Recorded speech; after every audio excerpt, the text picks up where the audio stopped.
Hello everyone, कैसे हो आप सभी। उम्मीद करती हूँ अच्छे होंगे। स्वागत करती हूँ मैं आप सभी का हमारे YouTube channel Hindi book study में।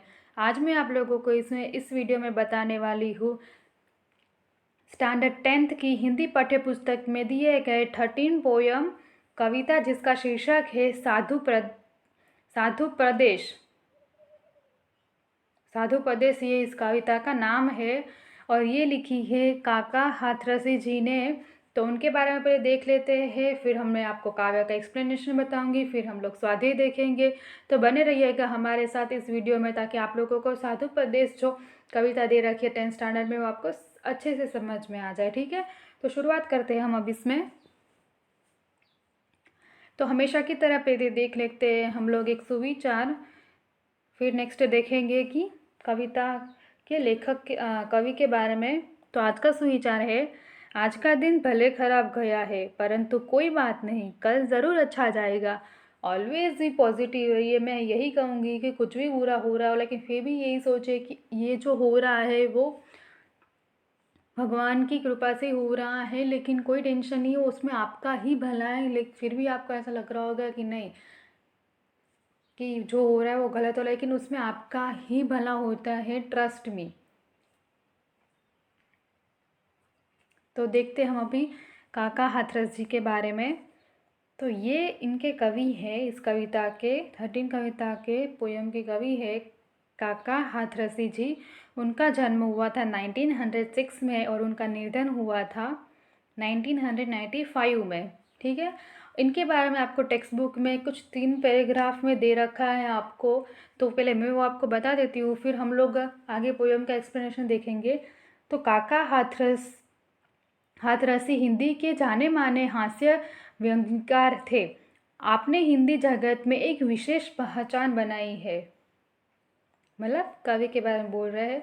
मूल नाम प्रभुलाल गर्ग था, पर हाथरस में एक नाट्य मंच के दौरान अपने काका की भूमिका निभाई थी। तभी से आपने स्वयं अपना तखल्लुस काक हाथरसी रख लिया।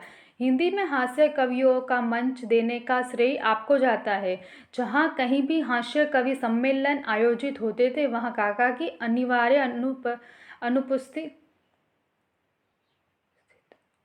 अनुपस्थिति होती थी।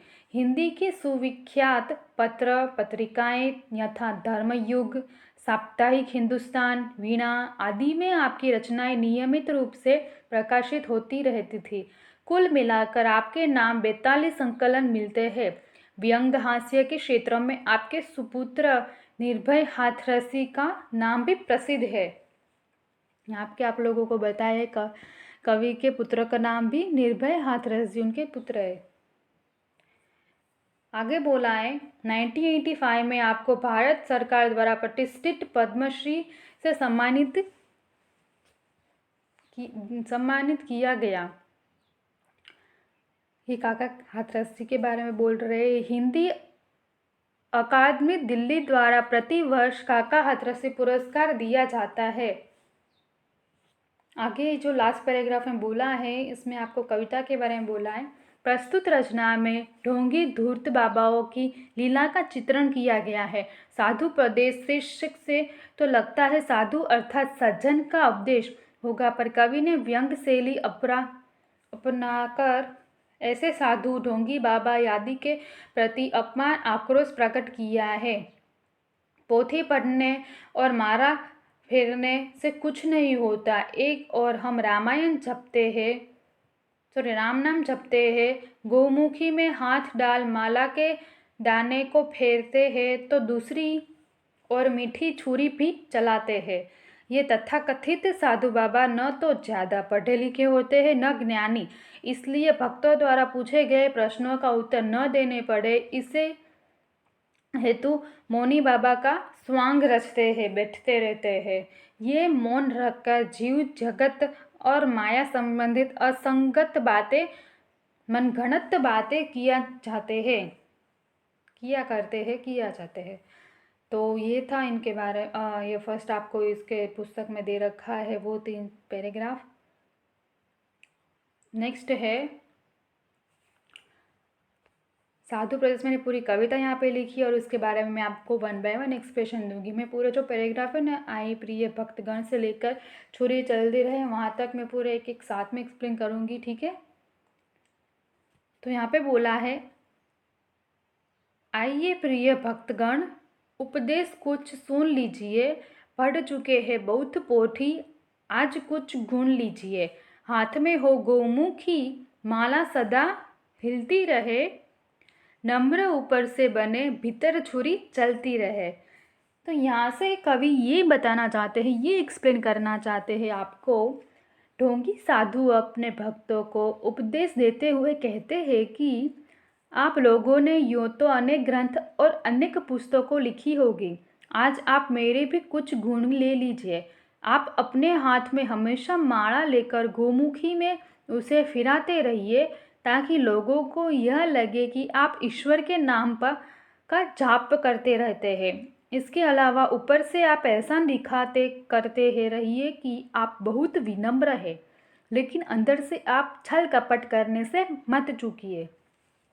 आगे बोला है, नगर से बाहर बगीचे में बना ले झोपड़ी, दीप जैसी देह चमके सीप जैसी खोपड़ी। आगे है, तर्क करने के लिए आ जाइए कोई सामने, खुल न जाए पुलिस, भय से लगे मत कांपना, जीव जीव करता है भ्रम क्या, क्वेश्चन मार्क।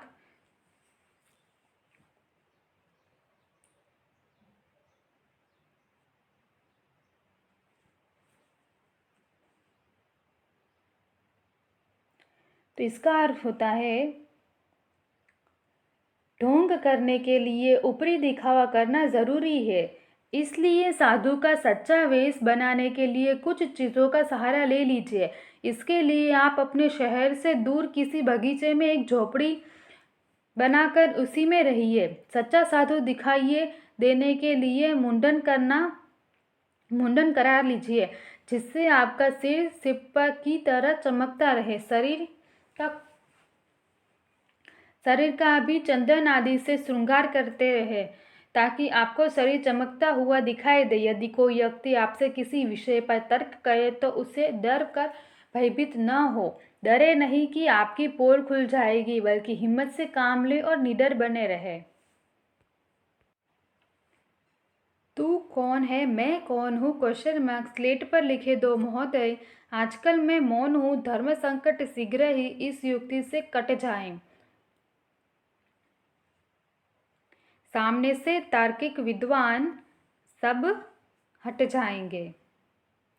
इसका मतलब है, यदि कोई व्यक्ति आपसे इस विषय पर तर्क करने लगे कि जीव, जगत और माया क्या होती है, क्वेश्चन मार्क, परमात्मा क्या है, क्वेश्चन मार्क, आप कौन है, क्वेश्चन मार्क, मैं कौन हूँ, क्वेश्चन मार्क, तो आप बिल्कुल मत घबराइए, कुछ मत बोलिए। केवल एक स्लेट पर यह लिखकर उसे दे दीजिए कि आजकल दिखा दीजिए कि आजकल आपका मौन व्रत चल रहा है, इसलिए आप तर्क वितर्क नहीं कर सकते।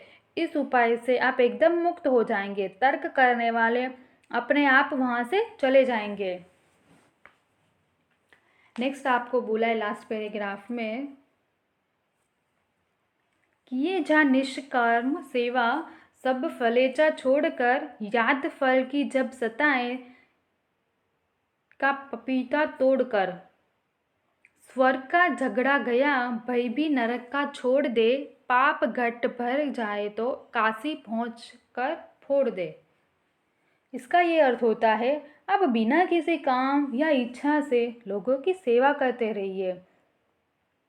सेवा में ही फल है, फल की परवाह बिल्कुल मत कीजिए। यदि फल की कभी याद आ जाए तो इधर उधर का हाथ मारकर जो हाथ में आ जाए उसे झपट लीजिए।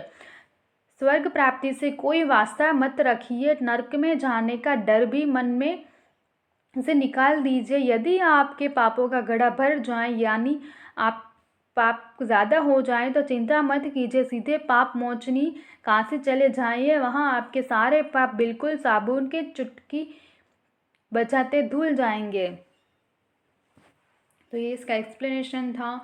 अभी आप लोगों को यहाँ के शब्दार्थ दे रखे हैं। टेक्स्ट बुक में वाले पहले बताती हूँ, फिर और भी शब्द आए थे जो इस पोयम में आए थे जो शायद आपको पता होंगे, उसका मतलब नहीं भी पता होंगे। ठीक है, तो फर्स्ट है पोथी, जिसका अर्थ होता है पुस्तक।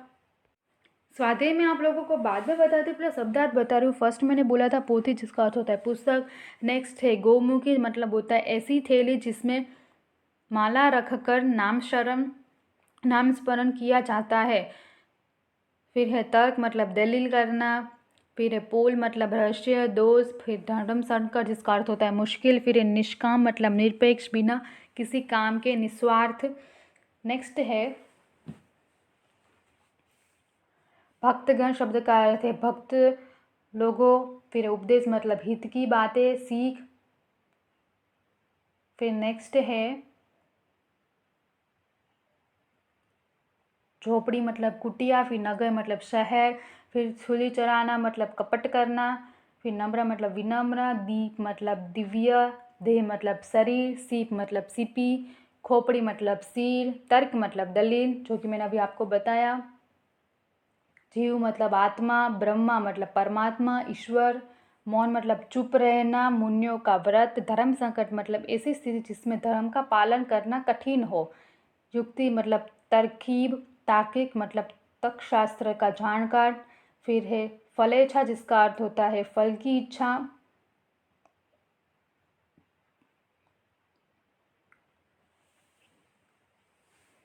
तो यही थे कुछ शब्दार्थ।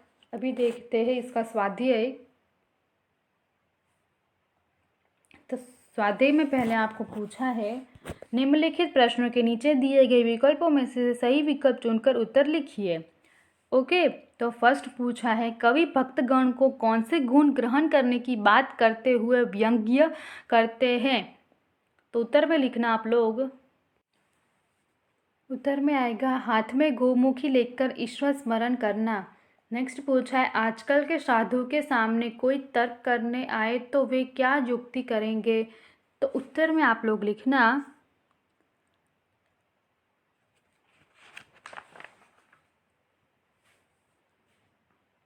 अपनी पोल खुल ना जाए इसलिए मौन रहेंगे। नेक्स्ट पूछा है, निम्नलिखित प्रश्नों के एक एक वाक्यों में उत्तर लिखिए। फर्स्ट है, दिखावा करते हुए साधु कैसा व्यवहार करता है? Question mark. तो उत्तर में आप लोग लिखना, दिखावा करते हुए साधु हाथ में गोमुखी लेकर माला फेरता रहता है और ऊपर से विनम्र बना रहता है और अंदर से छल कपट करने से नहीं चूकता। नेक्स्ट है, साधु उपदेश देने के लिए झोपड़ी कहाँ बनाते हैं? उत्तर में आप लोग लिखना, साधु का शरीर दिव्य और चमकता हुआ है तथा उसका सिर घुटा हुआ और सीप की तरह चिकना है। नेक्स्ट है, दंभी साधुओं को किस बात का भय सताता है? उत्तर में आप लोग लिखना, दंभी साधुओं को इस बात का भय सताता है कि यदि कोई तर्क करने के लिए आ जाए और वे उसका उचित जवाब न दे पाए तो उनकी पोल न खुल जाए। नेक्स्ट है, साधु मौन धारण क्यों करते हैं? तो उत्तर में आप लोग लिखना, साधु इसलिए मौन धारण करते हैं ताकि यदि कोई उनसे कोई गूढ़ प्रश्न पूछे, कठिन प्रश्न पूछे तो उसका उत्तर देने से वे बच सके। इसलिए युक्ति से उनका धर्म संकट कट जाता है। इस युक्ति से उनका धर्म संकट कट जाता है। मैं धर्म संकट मैंने पहले भी बोला था कि किसी चीज़ को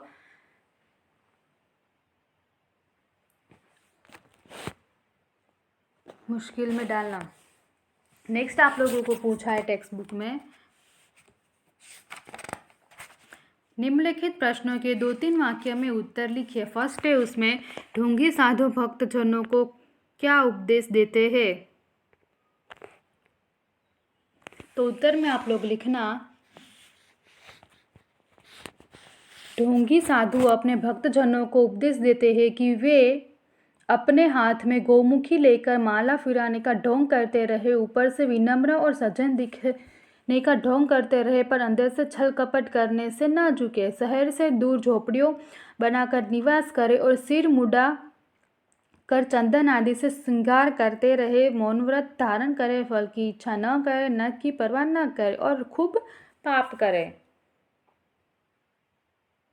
नेक्स्ट पूछा है आप लोगों को क्वेश्चन, ढोंगी साधु मौन व्रत क्यों धारण करते हैं? उत्तर में लिखना, ढोंगी साधुओं के पास कभी कभी कुछ लोग विभिन्न विषय पर तर्क करने के लिए आते हैं। वे साधुओं से अपने प्रश्नों के उत्तर की अपेक्षा करते हैं। ढोंगी साधु इस प्रकार के प्रश्नों के उत्तर से अनभिज्ञ होते हैं। ऐसे अवसर पर ढोंगी साधुओं के समक्ष धर्म संकट पैदा हो जाता है। इस समस्या से निपटने के लिए ढोंगी साधु मौन व्रत धारण करने का बहाना बना लेते हैं। यही युक्ति अपनाने से ढोंगी साधुओं से कोई भी व्यक्ति तर्क करने की हिम्मत नहीं करता। सामान्य सी बात है, नॉर्मल बात है। अगर कोई भी ऐसा बोलेगा आज उनका मौन व्रत है, तो हम थोड़ी ना उनका मौन व्रत तोड़ेंगे। अगर कोई बोल देगा सच में रखा हो या नहीं रखा हो, लेकिन हमें तो ऐसा लगेगा कि उसने सच में रखा हो, इसलिए मौन व्रत होगा तो फिर उनसे कोई क्वेश्चन नहीं पूछता है। नेक्स्ट है यहाँ पे क्वेश्चन 3 नंबर का, साधु प्रदेश वाक्य में काका हाथरसी ने किस पर व्यंग किया है? उत्तर में आप लोग लिखना, साधु प्रदेश काव्य में कवि काका हाथरसी ने उन अनपढ़ और ढोंगी लोगों पर व्यंग किया है जो अपने आप को साधु के रूप में पेश करते हैं और वास्तविक में साधु की भोड़ी नकल कर अपना उल्लू सीधा करते हैं। इन लोगों को ज्ञानप्रद बातों से कुछ लेना देना नहीं होता है और वे ज्ञानी की या परीक्षा की घड़ी आने पर मौन व्रत धारण करने का बहाना बना लेते हैं। ये बड़े से बड़ा पाप करने से भी नहीं डरते। नेक्स्ट आप लोगों को यहाँ पे बोला है, निम्नलिखित मुहावरे का अर्थ देकर वाक्य में प्रयोग कीजिए।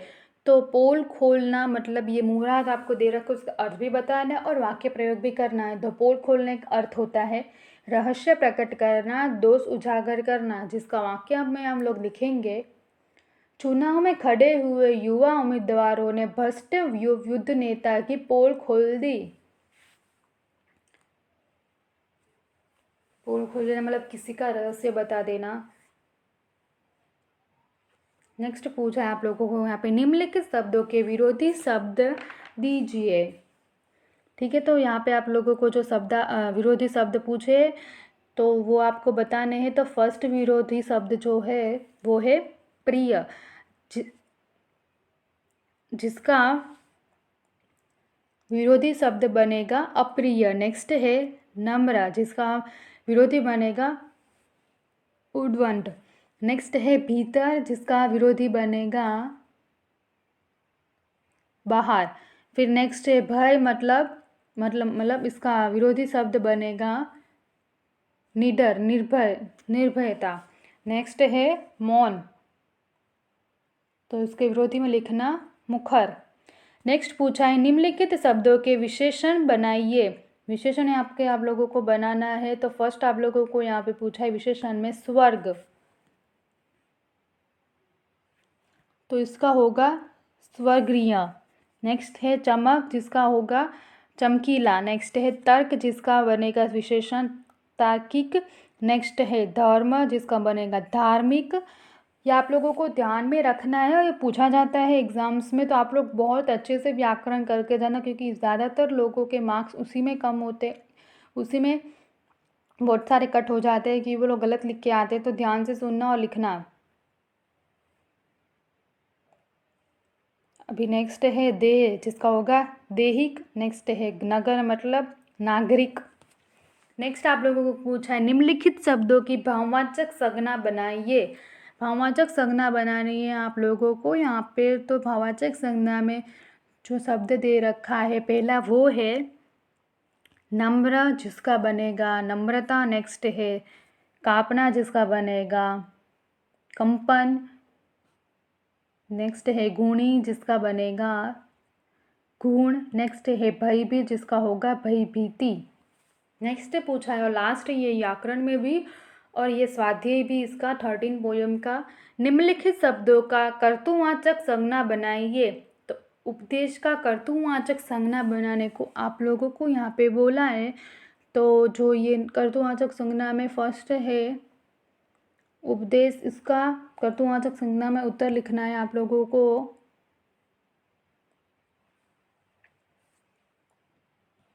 जिसका होगा उपदेशक। नेक्स्ट है धर्म, जिसका आप लोग लिखना धार्मिक। नेक्स्ट है झगड़ा, ये लास्ट है not but not the least. झगड़ा का होगा झगड़ालू। ठीक है, ये बहुत इजी होता है अगर समझे ना हम लोग तो फिर बहुत कुछ नहीं होता है। थोड़ा बहुत हम लोग कॉमन ये सुनते भी है, कहीं से भी बोलने के टाइम भी बोलते हैं।